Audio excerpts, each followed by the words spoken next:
Classic couch 6000 ரூபாய்க்கு தமிழ்நாடு மற்றும் வெளி மாநிலங்களுக்கு வந்து சோஃபாக்கள் வீட்டுக்கு இண்டஸ்ட்ரிக்கு இப்படி எதுக்கு தேவைனாலும் சரி கலர் கலராக அழகான டிசைனில் மெட்டீரியலில் டெலிவர் பண்ணுறாங்க.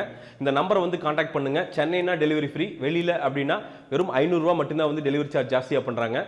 இந்த மாதிரி குவாலிட்டியான சோஃபாக்கள் கண்டிப்பாக கிடைக்காது. ஒரு தாட்டு ஆர்டர் பண்ணி பாருங்கள், நிச்சயமாக திரும்பி வருவீங்க அப்படிங்கிற என்னுடைய திடமான நம்பிக்கை. ரங்கூன், அதாவது கௌதம் கார்த்திக் அப்படிங்கிறவரோட பொட்டன்ஷியல் என்ன அப்படிங்கிறது வந்து இந்த படம் தெரிவிக்குது அப்படின்னு சொல்லலாம். முதல்ல யாருக்கு ஹேட்ஸ் ஆஃப் சொல்லணும் அப்படின்னா ராஜ்குமார் பெரியசாமி, ஏஆர் முருகதாஸ் சாரோட அசோசியேட், இந்த படத்துடைய டைரக்டர் அவர்களுக்கு. அந்த ரங்கூன் அப்படிங்கிற அங்கிருந்து மக்கள் வந்து அகதிகளாக வந்து இங்கே செட்டில் ஆகி என்னென்ன சிரமங்கள்லாம் உள்ளாக்குறாங்க அப்படிங்கிற விஷயத்த ரொம்ப போய் டாக்குமெண்ட்ரி மாதிரியும் சொல்லாமல் இருந்தாலும் மேலோட்டமாகவும் சொல்ல விடாமல் ரெண்டுக்கும் இடையில ரொம்ப டீட்டெயிலிங்கோட கமர்ஷியல் எலிமெண்ட்ஸோட மிக்ஸ் பண்ணி கொடுத்துருக்க ராஜ்குமார் பெரியசாமிக்கு உண்மையாலுமே வந்து ஒரு ஹேட்ஸ் ஆஃப். ஏன்னா ஒரு கோல்ட் ட்ரேட் அப்படிங்கிறது இல்லீகலாக அது எப்படி நடக்குது அப்படிங்கிற காட்டின விதமும், ஒரு அத்தோ அந்த மாதிரி டிஷ்ஷஸ் எல்லாம் வந்து எப்படி அழகாக வந்து ப்ரிப்பேர் பண்ணுறாங்க அப்படிங்கிற விதமும், எப்படி தமிழ் கூட வந்து அந்த பர்மீஸை வந்து அழகாக சின்ன சின்னதாக வந்து மிக்ஸ் பண்ணி பேசுகிறாங்க அப்படிங்கிறதும், அவ்வளவு ஹார்ட் ஒர்க் அவ்வளவு டேட்டா ஒர்க்கை வந்து ராஜ்குமார் பெரியசாமி உள்ள வச்சிருக்கார். ஆனால் இதை நான் வச்சிருக்கேன் அப்படின்லாம் வந்து ஊருக்கு தம்பட்டம் போட்டு காட்டல, அதை அவ்வளோ அழகாக எம்பிட் பண்ணி நமக்கு ப்ரெசென்ட் பண்ணியிருக்கிறது அப்படிங்கிறதான் வந்து இயக்குனருடைய வெற்றி அப்படின்னு வந்து நான் நினைக்கிறேன். எனக்கு ரொம்ப பிடிச்சது வந்து அந்த ஓப்பனிங் சாங். அதாவது வந்து கௌதம் கார்த்திக் வந்து ஒரு பர்மாலேருந்து வந்து இங்கே வர்ற ஒரு ட்ராவல், அந்த சின்ன பையனா அப்படின்ட்டு முத்துக்குமாரோடைய வரிகள், அந்த இசை அவ்வளவு வந்து நீங்கள் வந்து தாய்நாட்டை விட்டு வெளிநாட்டு வேலைக்கு போகிறவங்க யாராவது அந்த பாட்டை கேட்டால் கண்டிப்பாக ஒரு சொட்டு கண்ணீர் வரும். அவ்வளவு டெப்த்தாக அந்த பாட்டு பண்ணியிருந்தாங்க. Hats off to the music director. And BGM Vishal Chandrasekhar வந்து உண்மையாலுமே பிஜிஎம் கிங் அப்படின்னு வந்து ஏதாவது பட்டம் கொடுக்கலாம் அப்படின்னு நினைக்கிறேன்.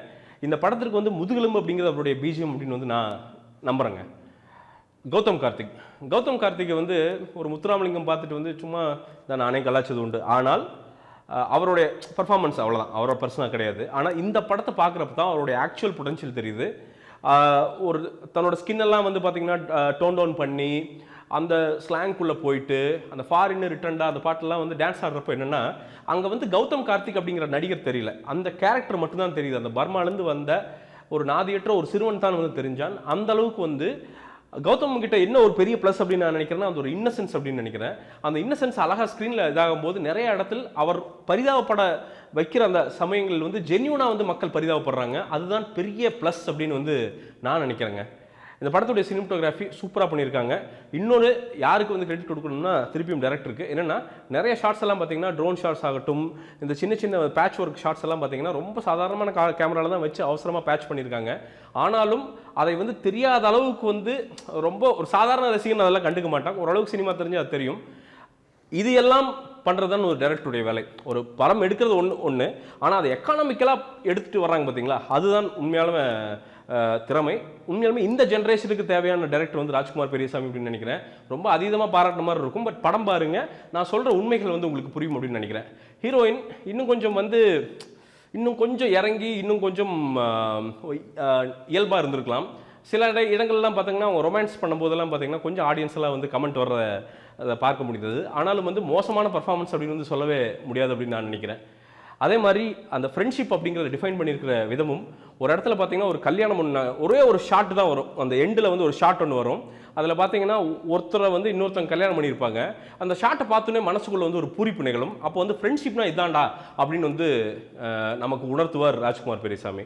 அதே மாதிரி இந்த படத்துடைய முடிவு அப்படிங்கிறது, அதாவது ஒருத்தன் வந்து ஒரு நாதியற்று கிடக்கிறவன் வந்து கடைசியில் எப்படி மாறுவான் அப்படிங்கிறது வந்து ஒரு சினிமாத்தனமாக இல்லாமல் ரொம்ப இயல்புத்தனமாக அதை சொன்னது அப்படிங்கிறது ஒரு உண்மையான படத்துடைய வெற்றி. என்ன தெரியுங்களாங்க, ஒரு ஆடியன்ஸ் படத்தை பார்த்துட்டு வெளில வரும்போது வந்து ஒரு சின்ன ஒரு லம்போட வெளில வரணும், ஒரு சின்ன ஒரு என்னமோ பண்ணுதடா அப்படின்ட்டு வெளில வரணும்.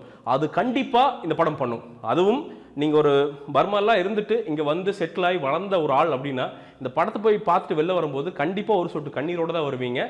ஏன்னா உங்களுக்கு தேவையான அவ்வளவு விஷயங்களை இந்த படத்துக்குள்ளே வந்து வச்சிருக்கிறார் ராஜ்குமார் பெரியசாமி.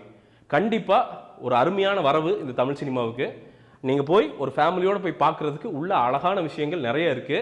கொஞ்சம் அங்கங்கே வந்து மைனஸ் அப்படின்னு சொன்னோம்னா என்னென்னா அந்த தெரிஞ்ச ட்விஸ்ட்டுகள், கொஞ்சம் நட்பு துரோகம் இதெல்லாம் வந்து உள்ளே இருக்குது. கொஞ்சம் ப்ரெடிக்ட் பண்ணுறது வந்து ஈஸியாக ப்ரெடிக்ட் பண்ணுறதெல்லாம் இருக்குது, இல்லை அப்படின்னு சொல்லலை. இதெல்லாம் ஒரு மைனஸ் அப்படின்னு சொன்னாலும் பாசிட்டிவாக நல்லபடியாக பேசுகிறதுக்கு இந்த படத்துக்குள்ளே நிறைய இருக்குது அப்படிங்கிறதான் வந்து உண்மை. அது இந்த படத்தை கண்டிப்பாக ஒரு வெற்றி படமாக மாற்றும் அப்படிங்கிறதும் வந்து நிதர்சனமான உண்மைங்க. இந்த படத்துக்கு என்னுடைய மார்க் அப்படிங்கிறது வந்து என்னுடைய சினிபி ரேட்டிங் அப்படிங்கிறது கண்டிப்பாக 100க்கு வந்து 70 மார்க்கள் வந்து தருவேன். நீங்களும் போய் cineby.in அப்படிங்கிற இடத்துல போய்ட்டும் இல்லை அவங்களோட iOS ஆண்ட்ராய்டு ஆப்லையும் போயிட்டு வந்து ரேட் பண்ணலாம். சின்ன சின்ன விஷயங்கள் அந்த படத்தை பற்றி கூட வந்து நீங்கள் அந்த ஆப்பில் வந்து நீங்கள் தெரிஞ்சுக்கலாம். இந்த விமர்சனம் உங்களுக்கு பிடிச்சிருந்துச்சுன்னா கீழே லைக் பண்ணுறதுக்கு லைக் பண்ணுங்கள், சேனலுக்கு சப்ஸ்கிரைப் பண்ணலையா சப்ஸ்கிரைப் பண்ணுறதுக்கு சப்ஸ்கிரைப் பண்ணுங்கள். கருத்துக்கள் ஏதாவது இருந்தால் கமெண்ட்டுகளை வந்து தெரிவிங்க. வீடியோ பிடிச்சிருந்துச்சுன்னா ஷேர் பண்ணுங்கள். மீண்டும் ஒரு வீடியோ விமர்சனம் இல்லாட்டி முன்னாண்டத்துடன் உங்களை சந்திக்கிறேன். அதுவரை நன்றி, வணக்கம்.